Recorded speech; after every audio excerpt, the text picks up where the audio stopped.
Hi, I'm Dan. I'm with PhotoBiz Buzz, your online guide to photography business marketing tricks and tips to help you get through whether you be a new photographer or one that's just getting started in the photography business. I'm going to talk about something that is near and dear to the hearts of every photographer, and that is wedding photography. It's usually there's good money in weddings, and so a lot of photographers like to gravitate to that. Now we have two types of weddings. There's budget weddings, and there is full service high end wedding photography. Budget weddings are usually $1,200 and less. High end weddings are usually $2,000 and more. But before you get to the $2,000 and more realm, you have to start with the budget weddings because you've got to find that courageous couple that wants to be your first wedding. And that usually will be associated with cost too. They're not going to pay big dollars for somebody that's never done a wedding before. So you have to have somebody that trusts you personally, knows you personally, and you have to be willing to give them a break on the price. So that's how you get started. That's how virtually everybody gets started in the wedding business. So once you've found your family, your couple to work with, it's actually not that hard to do weddings. You're looking at basically 3 to 4 hours of wedding coverage. From the wedding reception is going to take 3 to 4 hours to do. You arrive early and start doing the getting ready photos, and you have the guys and the gals separated out. Sometimes by choice because the bride doesn't want to see the groom because it's considered bad luck. In most cases though, you'll find that that's not an issue. They will allow you to come in early and do all the photos early in the morning so that you don't have to dig into the reception time so much. In most cases that's what you're going to end up doing. And that's the best way because you're going to have more time doing it that way than if you do it after the wedding. So you start out with the getting ready photos, and then you bring in the bridal party. You do all the bridal party photos, then you do the moms and dads and the bride and groom photos, and you whittle it down to the bride and groom and do photos with them. And then at the very end, 45 minutes before the start of the wedding, you do the big family photos. You tell the family to arrive 45 minutes before the start of the wedding, and you do the family photos. Once that's done, you should be out of there by 30 minutes before the wedding starts so that you have a wedding to do and guests will start arriving. So you need to be done by 30 minutes before the start of the wedding. Then you will be photographing the wedding service. Usually that is available light photography. Depends on where you go. Some churches are very strict. Some aren't so strict. Kind of depends on the size of the wedding in some cases and the size of the church. Then after that you will be doing the reception line photos and you'll be doing at the reception photos. Basically, once you're done with the formals, you're going to be doing all candid photos and from that point forward. So those are fun photos and it goes by pretty quickly.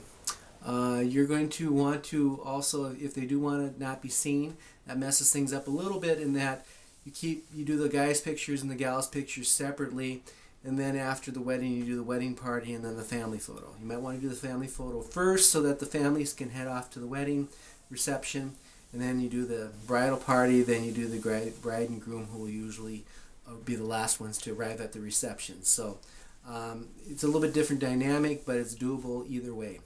So that's kind of how you do a wedding. The next step is, how do you find those weddings? Well, as I mentioned, the first one usually you're asked to do it, or you find a friend and family member that is courageous enough to let you be the first to do their wedding. And that works out great. But then you need to, from that point on, you will have some photos that you can show people. And those photos you will want to get them on a website, a blog site or a website. Blogs are free, and Google searches them a lot easier than they do Flash websites. So get a free blog site, put some photos on there, and have lots of copy. Google loves copy when it comes to searching for those important Google searches. Then also what you want to do is you want to make the most from all your referrals. And so the wedding party itself is a good source for referrals because they're usually people that might be on the verge of getting married themselves, or they know somebody that is getting married. So your wedding party is a great source for you to check into as far as any referrals. certainly the bride and the bride's mom will be happy with the work that you've done, and they will be willing to refer you to their friends and family members that are looking for a wedding photographer as well. And that's kind of where this all starts, is relying on that friends and family network pretty heavily. There are then you're going to also want to go to networking events and also network, let people know you're doing weddings, you are a wedding photographer. That's very important as well. But referrals is probably the number one way that you're going to grow your business. If you want to go beyond that, there's also wedding publications and magazines, very expensive. Usually the high-end folks are the ones that end up doing the advertising for that, but you certainly could if you wanted to. I would recommend against it because you're not going to be making that much money on your first few weddings. So kind of avoid the wedding publications. Now, wedding fairs are a different story in that wedding fairs can be very, very good if they are small wedding fairs. I've found them to be very productive, very good. They don't cost that much to get into, and they're at least going to pay for themselves as far as getting weddings. Whereas if you are going to the big stadium wedding fairs, that's a whole nother ball of a can of worms, so to speak, and that is very, very expensive to go, and you're going to be competing against 40, 50 other photographers. So that is something that I would not do when you're just getting started, because it's going to cost you a fortune. Also, you're going to want to look at forming strategic alliances with the DJ, the cake baker, the caterer, the reception hall, the DJ service, and the videographer. Those are all people that are involved with the wedding that you're working on, and so get to know them.